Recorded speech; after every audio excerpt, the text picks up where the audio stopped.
Many people think caffeine magically energizes them, but that isn't how it works. What caffeine actually does is temporarily mask the feeling of tiredness by blocking the brain's fatigue signals. In this talk, I'll unpack that story by introducing adenosine, the chemical messenger responsible for building your sleep pressure. By the end, you'll understand why you feel alert after a cup of coffee, even though it hasn't added any energy to your system. This knowledge will help you use caffeine more intelligently and avoid unwanted crashes. First, let's talk about why you feel tired in the first place. Feeling tired isn't merely about burning calories, it's governed by your brain's internal clock. As the hours of wakefulness accumulate, your brain generates sleep pressure, a signal telling you it's time to rest. This sleep pressure builds steadily, independent of how much food you've eaten or how active you've been.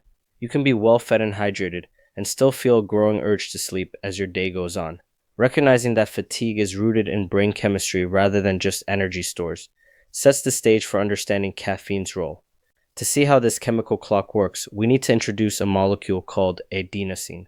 Adenosine is a natural compound produced as your brain uses adenosine triphosphate, the molecule that powers neural activity.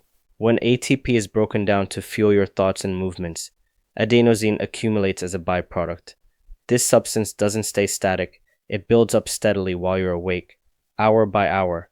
It's closely tied to the sleep pressure discussed in a previous slide, acting as a chemical timer for how long you've been active. Understanding adenosine's origin helps explain how your body knows when it's time to wind down. Next, we'll see how this molecule signals the brain to slow down. Adenosine doesn't just accumulate, it communicates. It binds to specific receptors in your brain called A1 and A2A. When these receptors are activated, they dampen neural activity and promote sleepiness. This binding effectively tells your brain to reduce arousal and prepare for rest.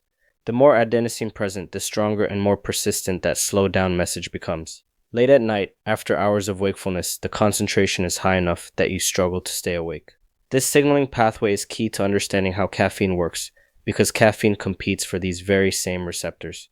Before we bring caffeine into the story, let's look at how adenosine levels rise over the course of a typical day. Adenosine levels don't spike randomly, they climb progressively from the moment you wake up. Think of it as a line on a graph, rising higher as the day wears on. By the evening, adenosine reaches its highest concentration, sending a strong signal that it's time for sleep. This pattern explains why energy dips are predictable, and why the urge to rest is strongest at night. Recognizing that your sense of fatigue is tied to this biochemical timer helps you appreciate the power and limitations of caffeine. Now that we've established the role of adenosine, let's bring caffeine onto the stage and see how it interacts with this molecule. Caffeine is fascinating because its shape closely resembles that of adenosine. This structural similarity allows it to fit into the same receptors in the brain that adenosine normally occupies. Imagine two keys that look alike. Caffeine's key can slide into the lock intended for adenosine. By simply occupying these slots, caffeine prevents adenosine from binding. This competition sets up the conditions for the alertness you feel after drinking coffee. However, fitting into the lock doesn't mean the same signal is sent. Let's examine how caffeine blocks adenosine's message and what effect that has.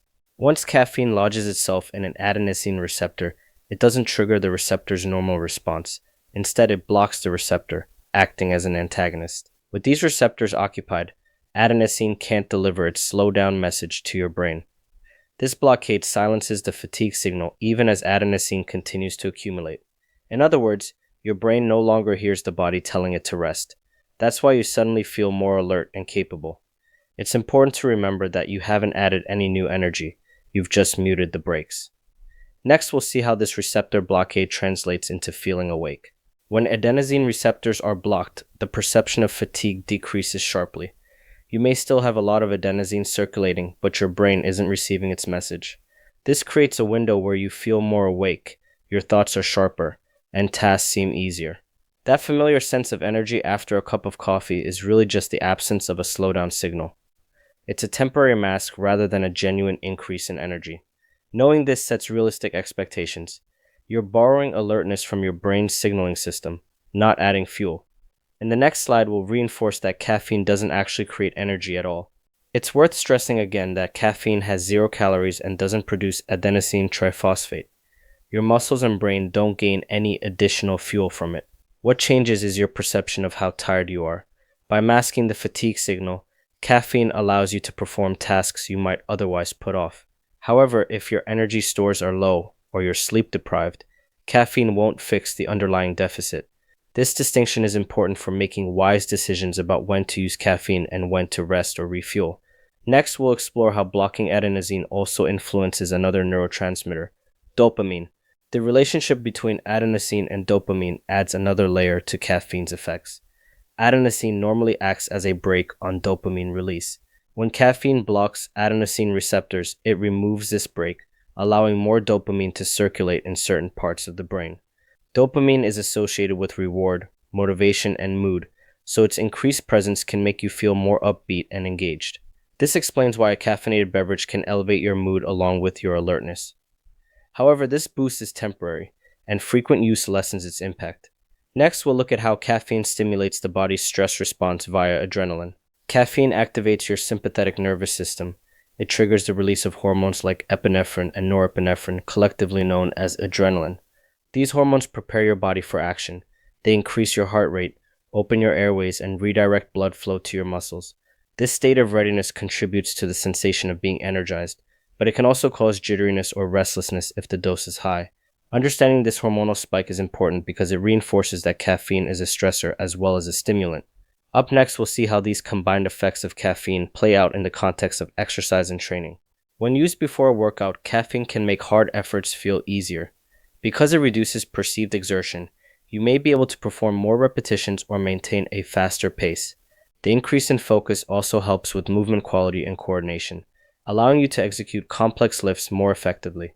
Studies show benefits across endurance and strength activities, but the effects come from masked fatigue signals, not extra fuel. Effective dosing is typically between 2 and 6 milligrams per kilogram of body weight. Timing is also crucial to align the alertness with your session.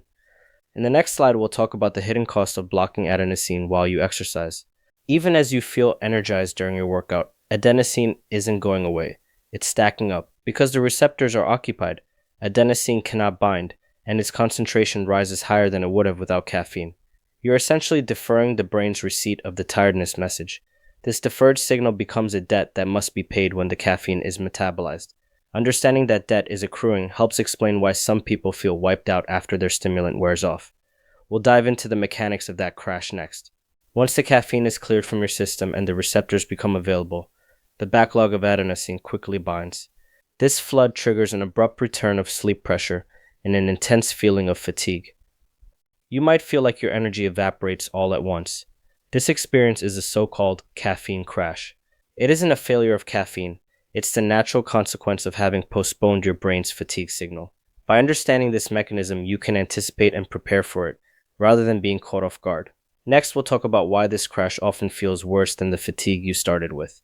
The crash can feel especially unpleasant because of the rebound effect. While caffeine is active, sleep pressure is suppressed and held at bay. When that suppression suddenly lifts, the pent-up adenosine binds rapidly, making the brain feel overwhelmed by fatigue signals. This rebound can make the post-caffeine slump feel more intense than if you had honored your tiredness earlier. Recognizing this helps you plan around it by either keeping your doses moderate or timing your intake when you can rest afterwards.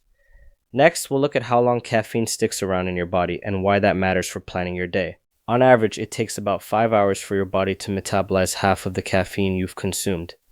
However, this half-life can vary widely. Genetics, liver health, medications, and even pregnancy can shorten or lengthen it, ranging from 2 hours to 10. This variability means that the same cup of coffee can affect two people very differently. If you metabolize caffeine slowly, a late afternoon dose might still be active at bedtime, disrupting sleep. Understanding your own response helps you decide when to cut off intake. Next, we'll explore how lingering caffeine interferes with sleep quality. Caffeine's effect on sleep isn't limited to making you feel awake. It also delays the release of melatonin, the hormone that cues your body to start winding down for the night. Consuming caffeine as little as 6 hours before bed can reduce both the amount and quality of your sleep. For evening exercisers, this poses a dilemma. The pre-workout boost might come at the expense of your night's rest. If you often train later in the day, consider a stimulant-free alternative or shift your sessions earlier. Managing your intake around sleep is crucial for long-term health. Next, we'll discuss how your body adapts to regular caffeine use and what tolerance means. With regular caffeine consumption, your body adapts by producing more adenosine receptors. This upregulation diminishes caffeine's effects over time because the same dose blocks a smaller percentage of the total receptors. To achieve the same alertness, you may feel compelled to increase your intake, which can lead to a cycle of dependence. The good news is that tolerance is reversible. Taking a break from caffeine for a week or two allows receptor numbers to normalize, restoring sensitivity. Planning periodic breaks or alternating between caffeinated and non-caffeinated days can help you avoid escalating doses. Next, we'll see how to apply this knowledge by using caffeine strategically. The smartest way to harness caffeine is to treat it as a performance tool. Use it when you truly need a boost for a demanding workout or a mentally challenging task, rather than out of habit. Avoid late-day doses that linger into the night and disrupt sleep. Stick with a moderate dose calibrated to your body weight instead of continually upping the amount. By using caffeine sparingly and purposefully, you preserve its effectiveness and avoid unnecessary side effects. This strategic approach ensures that caffeine enhances your performance rather than undermining your overall well-being. Up next, we'll cover the specific timing guidelines for using caffeine before exercise. Timing your caffeine intake is crucial for maximizing its benefits in training. Research suggests taking it between 30 and 60 minutes before your workout allows the stimulant to reach peak blood levels just as you begin exercising. Individual responses vary, with some people feeling the effects after 15 minutes and others not until nearly 2 hours later, so you may need to adjust based on personal experience. If you're sensitive to caffeine or train late in the day, consider a lower dose or a stim-free option to avoid interfering with sleep. Next, we'll look at how to minimize the risk of crashes and support your recovery. To reduce the severity of a caffeine crash, keep your doses moderate and avoid stacking multiple stimulants. A well-calibrated dose based on your weight provides benefits without overwhelming your nervous system. Also, maintain good hydration and ensure your diet supports your training. Dehydration and inadequate nutrition can worsen feelings of fatigue when caffeine wears off. Aligning your caffeine use with consistent sleep patterns and recovery practices helps your body process the stimulant more smoothly. In other words, caffeine is just one part of a broader performance and recovery strategy. Let's now review the main lessons you should take away from this talk. Caffeine's primary mechanism is to block adenosine receptors, not to generate energy. This is why it can make you feel alert without actually replenishing your cellular fuel. Its benefits depend heavily on how you time your intake, the dose you choose, and how well you support yourself with sleep and nutrition.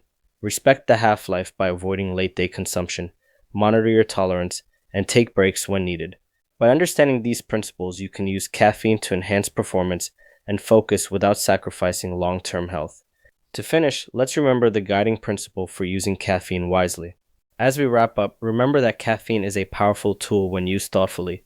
Use it strategically during workouts or demanding tasks, but don't rely on it to compensate for chronic sleep deprivation or poor dietary habits. Sustainable energy comes from adequate rest, hydration, and balanced nutrition. When those foundations are solid, a well-timed, moderate dose of caffeine can sharpen your alertness and performance. The goal isn't to consume as much caffeine as possible, but to harness its effects without paying the price of crashes and restless nights. With this knowledge, you can use caffeine smarter and enjoy better results both in and out of the gym.